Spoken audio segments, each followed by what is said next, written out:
Hello everyone, welcome to my channel CTET and KVS classes. Myself Mausami. तो आप सब कैसे हो? आई होप आप सभी बहुत ही बढ़िया होंगे। तो चलिए आज की क्लास को शुरू करते हैं। तो हम लोगों ने सिंधु घाटी की जो सभ्यता है उसे पढ़ लिया था और सिंधु घाटी के पश्चात ही यानी कि उसके बाद ही भारत में एक नवीन सभ्यता का विकास हुआ था जिसे वैदिक सभ्यता के नाम से जाना जाता है। तो हम लोगों ने इससे पहले की क्लास में वैदिक सभ्यता पढ़ा है, उसके कुछ इंपॉर्टेंट पॉइंट्स थे उसे हमने डिस्कस किया है। तो आज क्लास में हम लोग जैन धर्म के बारे में पढ़ेंगे। तो जिसने भी पहले की क्लासेस नहीं देखी है वो लोग प्लेलिस्ट में जाके देख सकते हैं। तो चलिए आज की क्लास को शुरू करते हैं।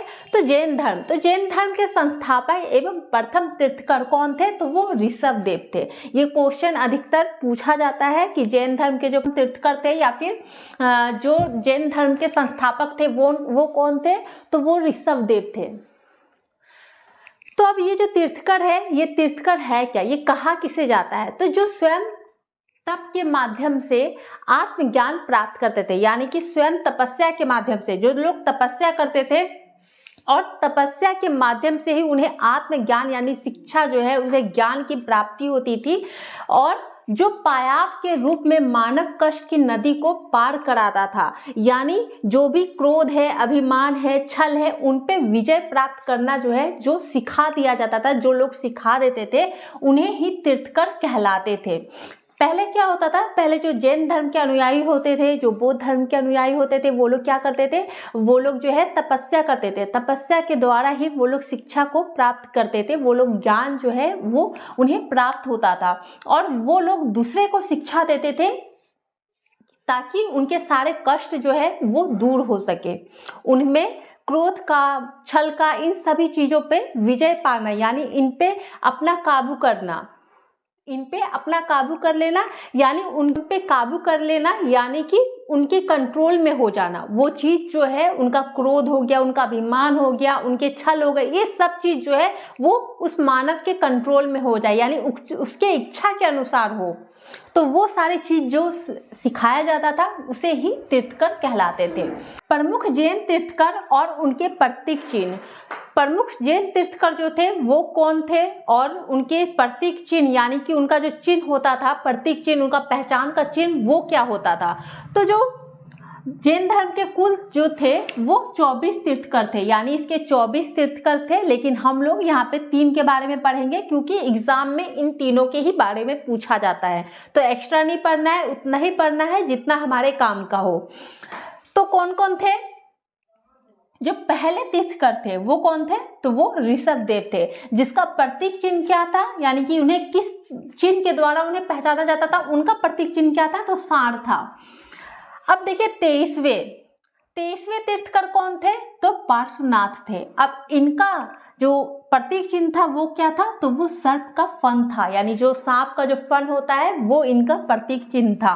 कैसे ध्यान रखना है? पार्श्वनाथ, देखिए यहाँ पार्श्वनाथ है ना, पार्श्वनाथ और सर्प का फन, आप लोग इससे रिलेट कर सकते हैं। पार्श्वनाथ और सर्प का फन यानी पार्श्वनाथ को आप लोग भगवान शिव के रूप में भी आप लोग, आपके दिमाग में एक इमेज आता है, तो सर्प का फन।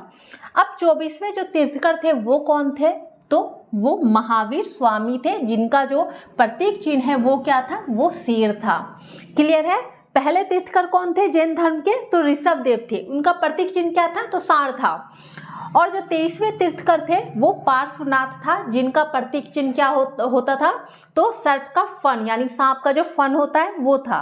24वें तीर्थकर कौन थे? तो महावीर स्वामी थे, जिनका प्रतीक चिन्ह क्या था यानी किस तरीके से उन्हें पहचाना जाता था, उनका चिन्ह क्या था? तो वो शेर था। क्लियर है यहाँ तक? तो ये 3 जो है ये आप लोगों के लिए इम्पोर्टेंट है, आपके एग्जाम में पूछे जाते हैं। ये 24वें के बारे में यानी 24 के बारे में नहीं पूछा जाता है, ये 3 इंपॉर्टेंट है, इन्हें देखिएगा। नेक्स्ट देखिए, जैन धर्म के 23वें तीर्थकर पार्श्वनाथ थे, जो काशी के इक्ष्वाकु वंश से राजा अश्वसेन के पुत्र थे। जैन धर्म के 23वें तीर्थकर कौन थे? तो पार्श्वनाथ थे। इनका प्रतीक चिन्ह क्या था? तो सर्प का फन था। और ये किसके पुत्र थे? तो अश्वसेन के ये पुत्र थे। इन्होंने झारखंड के सम्मेद शिखर पे ज्ञान की प्राप्ति की थी। तो क्वेश्चन ये भी पूछा जाता है कि पार्श्वनाथ जो है उन्होंने कहाँ से ज्ञान की प्राप्ति की थी? तो इन्होंने झारखंड के सम्मेद शिखर से ज्ञान की प्राप्ति इन्होंने की थी। तो ज्ञान की प्राप्ति के बाद इन्होंने 4 नियम बताए थे, यानी कि 4 तरह की इन्होंने क्या दी थी, इन्होंने शिक्षा दी थी। ज्ञान जब इन्होंने झारखंड में जा करके जब सम्मेद शिखर पे इन्होंने ज्ञान की प्राप्ति कर ली पार्श्वनाथ ने, तो इन्होंने 4 तरह के नियम बताए, 4 तरह की इन्होंने शिक्षा दी। वो शिक्षा जो थी उसे चतुरायन धर्म कहा जाता है। और वो 4 शिक्षाएं, वो 4 नियम क्या थे, तो हिंसा ना करना, सदा सत्य बोलना, यानी किसी भी प्रकार का हिंसा नहीं करना चाहिए, और सदा यानी हमेशा जो है सत्य बोलना चाहिए, चोरी ना करना और संपत्ति ना रखना। अब इसका मतलब ये नहीं है, संपत्ति ना रखना का मतलब है कि एकदम ही संपत्ति नहीं रखना, कुछ भी नहीं रखना, ऐसा नहीं है। संपत्ति उतना ही रखना जितना आपकी जरूरत रहे, जितना आपका काम चल जाए, उससे ज़्यादा नहीं। आपका भोजन हो जाए, आपका रहना हो जाए, बस, ठीक है, उससे एक्स्ट्रा नहीं होना चाहिए। तो क्लियर है यहाँ तक। तो नेक्स्ट देखिए महावीर स्वामी। अब महावीर स्वामी जो थे वो जैन धर्म के 24वें एवं अंतिम तीर्थकर थे। जो महावीर स्वामी थे वो जैन धर्म के 24वें और अंतिम यानी कि सबसे लास्ट जो थे वो महावीर स्वामी ही थे, जो जैन धर्म के अंतिम तीर्थकर बने, जिन्हें जैन धर्म का वास्तविक संस्थापक कहा जाता है। और अब पूछा जाता है कि जो जैन धर्म है उसका वास्तविक संस्थापक किसे कहा जाता है, तो महावीर स्वामी को ही जैन धर्म का वास्तविक संस्थापक कहा जाता है। ये 24वें तीर्थकर थे और ये जो थे ये अंतिम तीर्थकर थे जैन धर्म के। क्लियर है। इनका प्रतीक चिन्ह क्या है, तो इनका प्रतीक चिन्ह जो है वो शेर है। अब यहाँ देखिए इनके बचपन का जो नाम था वो वर्धमान था, यानी कि इन्हें बचपन में वर्धमान के नाम से पुकारा जाता था। सांसारिक जीवन, जो 24वें तीर्थकर हमारे थे महावीर स्वामी जी, उनका जो सामाजिक जीवन था वो किस प्रकार से था, तो महावीर स्वामी का जन्म जो है वो 540 ईस्वी पूर्व में कुंडा ग्राम जो वैशाली में है वहाँ पे हुआ था। अब इनके पिता का नाम क्या था, तो पिता का नाम जो था वो सिद्धार्थ था। अब सिद्धार्थ क्या थे, तो इनके पिता जो थे सिद्धार्थ वो जात्रिक कुल के सरदार थे। कौन थे, महावीर स्वामी के पिता, तो ये जात्रिक कुल के सरदार थे जिनका नाम सिद्धार्थ था। और माता जो थी, माता का नाम त्रिशला था, जो कि लिच्छवी राजा चेटक की बहन थी। इनकी माता क्या थी, लिच्छवी के जो राजा थे चेटक, उनकी ये बहन थी। इनके भाई का क्या नाम था, तो नंदीवर्धन था। इनकी पत्नी का नाम यशोदा था और पुत्री का नाम प्रियदर्शनी था। और इनके जो दामाद थे उनका नाम जमाली था। क्लियर है। तो इनके नामों को ध्यान रखिएगा। अब तक क्लियर है। तो आगे देखिए, नेक्स्ट देखिए आध्यात्मिक जीवन। महावीर स्वामी जो थे उनके आध्यात्मिक जीवन कैसा था, तो महावीर स्वामी ने जब 30 वर्ष की आयु हो गई उनकी, जब 30 वर्ष की उम्र के थे, तो उस समय उनके माता पिता की मृत्यु के पश्चात, यानी उनके माता पिता की मृत्यु होने के बाद ही उन्होंने अपने भाई जो नंदीवर्धन थे उनकी अनुमति लेकर के वो सन्यासी जीवन जो है वो बिताना शुरू कर दिए। उन्होंने सन्यास ले लिया, उन्होंने सन्यासी जीवन को स्वीकार किया। क्या हुआ, जब 30 वर्ष की उम्र के हुए महावीर स्वामी जी, तो उन्होंने उनके माता पिता की मृत्यु के बाद ही उन्होंने अपने घर परिवार, अपनी पत्नी, अपनी बेटी, सभी चीज़ों को त्याग करके अपने भाई नंदीवर्धन जो थे उनसे अनुमति लेकर के उन्होंने सन्यासी जीवन को स्वीकार किया। यानी हर चीज़ों को त्याग देना। सन्यासी क्या होते हैं, जो हर चीज़ को, अपने घर परिवार को, सारे मोह माया सब चीज़ों को त्याग देते हैं और किसी एकांत जगह पे जाके वो सन्यासी बन जाते हैं, वो ज्ञान की प्राप्ति करते हैं, वो तपस्या करते हैं। तो 12 वर्ष की कठिन तपस्या के बाद, यानी इन्होंने 12 वर्ष की जो कठिन तपस्या थी इन्होंने की, और उसके बाद ही महावीर स्वामी जी को त्रिजुपालिका नदी के तट पर साल वृक्ष के नीचे तपस्या करते हुए ज्ञान की प्राप्ति हुई। और ज्ञान प्राप्ति को केवल्य कहा जाता है। क्या हुआ, महावीर स्वामी जी ने 12 वर्ष की कठिन तपस्या की और उन्हीं कठिन तपस्या के बाद ही उन्हें त्रिजुपालिका नदी जो है उनके तट पर साल वृक्ष के नीचे, तो इन चीज़ों को ध्यान रखिएगा कि त्रिजुपालिका नदी के तट पर और साल वृक्ष के नीचे इन्होंने तपस्या करते हुए इन्हें ज्ञान की जो है वो प्राप्ति हो गई। और उसी ज्ञान की प्राप्ति को ही केवल कहा जाता है। तो जो महावीर स्वामी ने जिस ज्ञान की, जिस शिक्षा की प्राप्ति की थी उसे क्या कहा जाता है, तो उसे ही केवल कहा जाता है। और पार्श्वनाथ ने कहाँ पे अपने ज्ञान की प्राप्ति की थी, तो झारखंड के सम्मेद शिखर पे इन्होंने अपने ज्ञान की प्राप्ति की थी। जब पूछेगा पार्श्वनाथ के बारे में पूछेगा कि पार्श्वनाथ जो थे, जो 23वें तीर्थकर थे, उन्होंने अपने ज्ञान की प्राप्ति कहाँ से की थी, तो झारखंड के सम्मेद शिखर पे ज्ञान की प्राप्ति की थी। और अगर महावीर स्वामी का पूछेगा तो इन्होंने त्रिजुपालिका नदी के तट पर साल वृक्ष के नीचे इन्होंने ज्ञान की प्राप्ति की थी। और उस ज्ञान को क्या कहा जाता था, तो केवल्य कहा जाता था। नेक्स्ट देखिए, इसी से महावीर स्वामी अहर्त यानी पूज्य, यानी महावीर जी को पूज्य यानी पूजा उनका किया जाता है, होता है ना, महावीर जी का पूजा होता है, उनकी जो है मूर्तियां बनाई जाती है। तो उन्हीं समय से जब उन्होंने जो शिक्षा है, जो ज्ञान है, उनकी प्राप्ति की, उसी समय से उन्हें अहर्त यानी कि पूज्य, निर्ग्रंथ यानी बंधनहीन यानी सभी बंधनों से मुक्त, उन्हें क्या किया, उन्होंने त्याग किया, उन्होंने सन्यासी जीवन बिताया। उन्होंने क्या किया, अपने घर परिवार, अपने बीवी बच्चों, सभी चीजों का, अपने भाई का, हर चीज का त्याग कर दिया। तो उन्होंने बंधनहीन और विजेता, जिन यानी कि विजेता कहलाए, यानी उसी समय से ये जो है पूज्य, बंधनहीन और विजेता जो है वो कहलाने लगे। अब इनके जो उपदेश थे, इन्होंने जो उपदेश दिया था वो किस भाषा में दिया था, तो वो प्राकृत भाषा में दिया था। क्यों प्राकृत भाषा है क्या, तो उस जगह की जहाँ पे इन्होंने उपदेश दिया है उस जगह की वो प्राकृत भाषा, यानी वहाँ पे बोली जाने वाली जो भाषा होती है वो होती है प्राकृत भाषा। अब इन्होंने जो अपना पहला उपदेश था वो कहाँ दिया था, तो राजगीर में दिया था। महावीर स्वामी ने अपनी जो पहली उपदेश थी वो कहाँ दी थी, तो राजगीर में दिया था। और जो अंतिम उपदेश था, यानी आखिरी उपदेश जो था इन्होंने दिया था, वो कहाँ दिया था, तो वो पावापुरी में दिया था। और इन्होंने अपना उपदेश किस भाषा में दिया था, तो प्राकृत भाषा में दिया था। क्लियर है यहाँ तक। नेक्स्ट देखिए, महावीर स्वामी के प्रथम भिक्षु जो थे, यानी कि प्रथम उनके जो अनुयायी थे वो कौन थे, तो वो उनके ही दामाद जमाली बना था। यानी उनके प्रथम जो भिक्षु हो गए, प्रथम जो अनुयायी बने थे वो उनके ही दामाद जमाली बने थे। महावीर ने अपने शिष्यों को 11 गंधाराओं में विभाजित किया गया था। कितने गंधाराओं में, तो 11 गंधाराओं में इन्होंने अपने शिष्यों को विभाजित किया था। तो जैन धर्म ने अपने आध्यात्मिक विचारों को संख्या दर्शन से ग्रहण किया था। अब जैन धर्म के जो आध्यात्मिक विचार थे, उनकी जो सोच थे, आध्यात्मिक विचार, उन्हें संख्या दर्शन से ही उन्होंने ग्रहण किया था।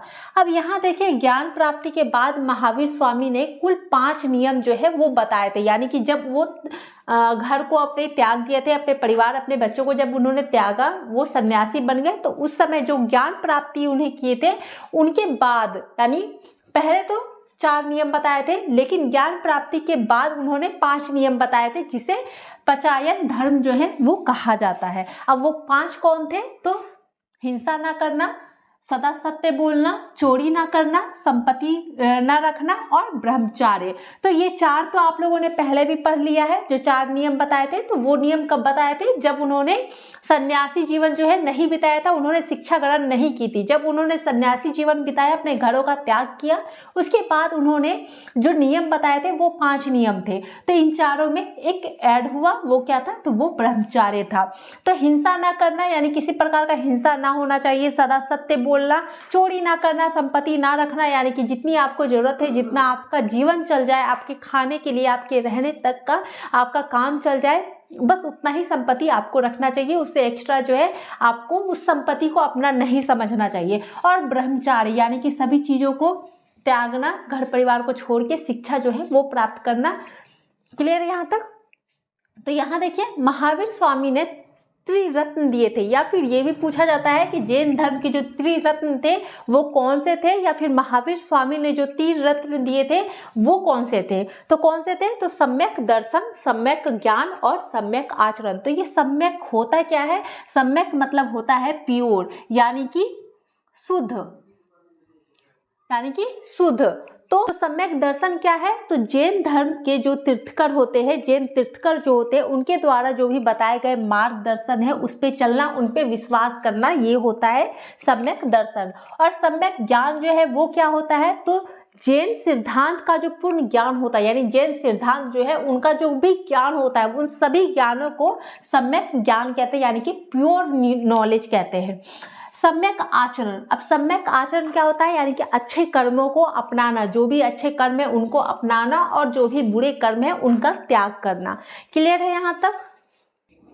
नेक्स्ट देखिए, जैन धर्म में ईश्वर की मान्यता जो है वो नहीं है, बल्कि आत्मा की मान्यता है। जैन धर्म में क्या था, ईश्वर की मान्यता नहीं थी, यानी कि ईश्वर को नहीं माना जाता था। उस जैन धर्म में आत्मा को माना जाता था कि आत्मा होता है। इसलिए महावीर ने मूर्ति पूजा और कर्मकांड का विरोध किया था। तो महावीर ने किसका विरोध किया था, तो मूर्ति पूजा और कर्मकांड का विरोध किया था। यानी कि इनका मानना था कि दुनिया में जो ईश्वर है वो नहीं होते हैं, यानी इनका ईश्वर के प्रति इनका कोई भी मान्यता नहीं था, ये आत्मा को मानते थे। तो महावीर स्वामी ने पुनर्जन्म को माना और पुनर्जन्म का सबसे बड़ा कारण आत्मा को बताया। अब ये क्या करते थे, महावीर स्वामी जो थे वो पुनर्जन्म को मानते थे, यानी पुनः जन्म, दोबारा से जन्म लेना, इस चीज को मानते थे। और उनका मानना जो था उसका सबसे बड़ा कारण क्या था, तो वो आत्मा था। कहा जाता है कि इंसान का जो शरीर है वो समाप्त हो जाता है, लेकिन उसकी जो आत्मा है वो एक शरीर से दूसरे शरीर में प्रवेश करती है। अभी भी होता है, अभी भी आप लोगों ने बहुत सारे न्यूज़ देखते होंगे जिसमें कहा जाता है कि इनका जो है पुनर्जन्म हुआ है, यानी कि इनकी आत्मा जो है वो एक शरीर से दूसरे शरीर में वो चला गया। यानी कि एक शरीर जब आत्मा त्यागती है तो वो दूसरे शरीर में प्रवेश करती है। तो इसी कारण इन्होंने पुनर्जन्म को माना, क्योंकि इनका मानना था कि जो आत्मा होती है वो एक शरीर से दूसरे शरीर में मृत्यु के बाद जो है वो प्रवेश कर जाती है। तो इनका जो था पुनर्जन्म पे मानना था, और कर्मवाद पे, यानी इनका जो है कर्मवाद यानी कर्म पे विश्वास रखते थे, जैसा करोगे वैसा ही पाओगे। 72 वर्ष की आयु में महावीर स्वामी की मृत्यु हो गई थी। इनकी मृत्यु कब हुई थी, तो 468 ईस्वी पूर्व में बिहार राज्य के पावापुरी में हो गई थी। पावापुरी कहाँ है, तो पावापुरी जो है वो राजगीर में है। क्लियर है यहाँ तक। नेक्स्ट देखिए, महावीर स्वामी के दो प्रमुख अनुयायी थे। कौन कौन से थे, तो स्थूलभद्र थे और भद्रबाहु थे।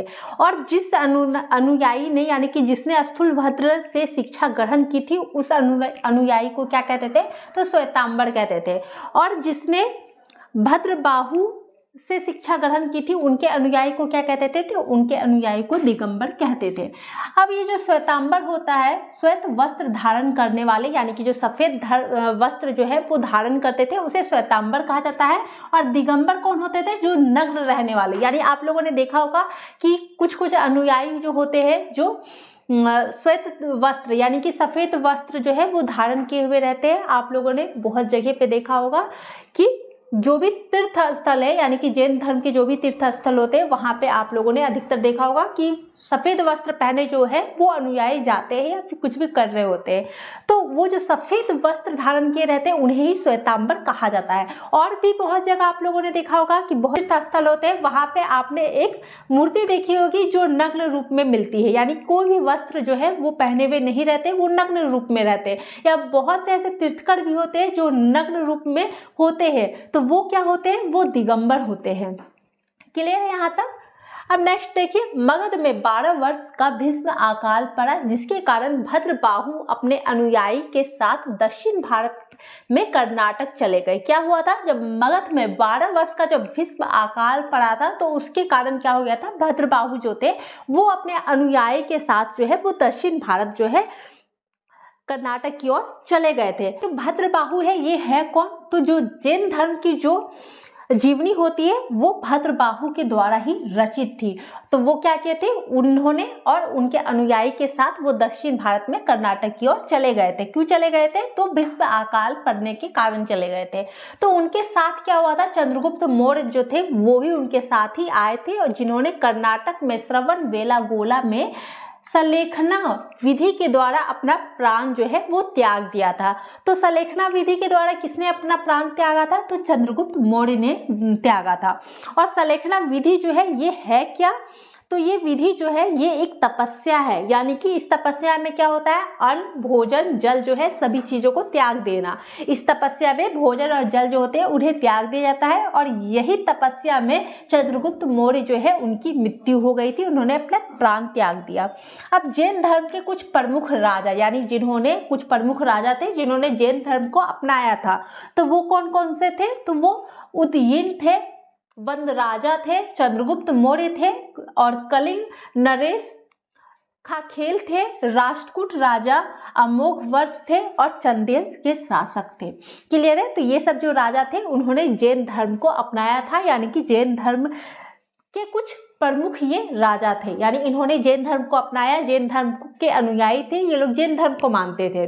क्लियर है? तो इन सभी राजाओं के नाम को ध्यान में रखिएगा और साथ ही आप लोग श्वेतांबर और दिगंबर को याद रखिएगा कि श्वेतांबर क्या होता है। श्वेतांबर मतलब ही श्वेत वस्त्र, यानी सफेद वस्त्र धारण किए हुए जो आपको अनुयायी मिलते थे किसी भी जैन तीर्थकर स्थान में, कोई भी जो तीर्थकर स्थान होता है वहाँ पे, तो वो लोग होते थे श्वेतांबर। और जहाँ पे आपको बहुत से ऐसे स्थल मिले होंगे जैन धर्म के जहाँ पे नग्न रूप में आपको मूर्तियां देखने को मिली होंगी, तो वो जो होते थे नग्न रूप में जो मिलते थे उन्हें ही दिगंबर कहा जाता था।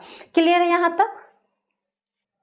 नेक्स्ट देखिए, जैन तीर्थकरों की जीवनी जो थी वो भद्रबाहु द्वारा रचित कल्पसूत्र में है।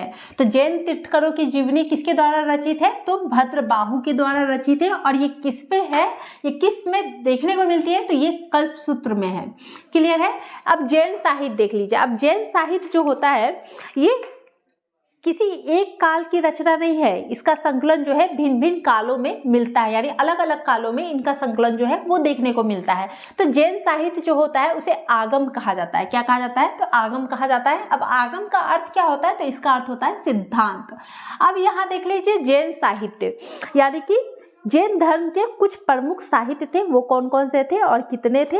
जैसे हम लोगों ने कल पढ़ा था वेद जो है वो कितने थे, पुराण कितने थे, उपनिषद वेदांग की संख्या जो है वो कितनी थी। इसी तरह हम लोग जो है आज जैन साहित्य को देखेंगे। तो जैन साहित्य में क्या क्या है?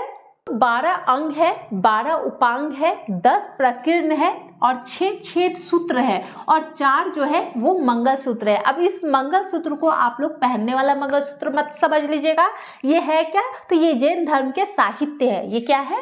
ये जैन धर्म के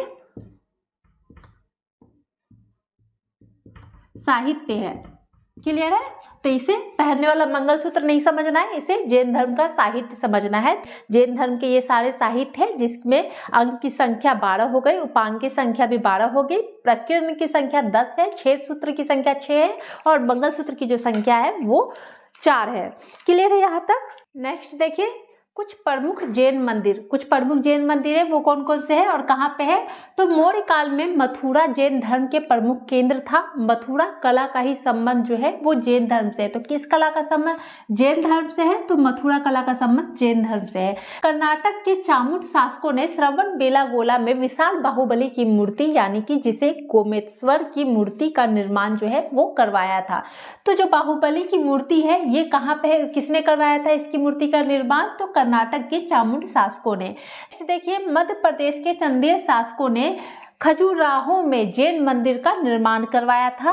राजस्थान के माउंट आबू में दिलवाड़ा के प्रसिद्ध जैन मंदिर है। तो जो दिलवाड़ा का प्रसिद्ध जैन मंदिर है वो कहाँ पे स्थित है? तो राजस्थान के माउंट आबू में। क्लियर है यहाँ तक? तो आपका जो जैन धर्म है वो समाप्त होता है और कल की क्लास में हम लोग बौद्ध धर्म के बारे में पढ़ेंगे, उसे भी कंप्लीट करेंगे। तो वीडियो पसंद आई हो तो वीडियो को लाइक, शेयर और चैनल को सब्सक्राइब जरूर कर दीजिएगा। कोई भी डाउट्स हो, कोई भी प्रॉब्लम हो तो कमेंट्स करके जरूर बताइएगा। कोशिश रहेगी आपकी सारी डाउट्स को क्लियर किया जाए।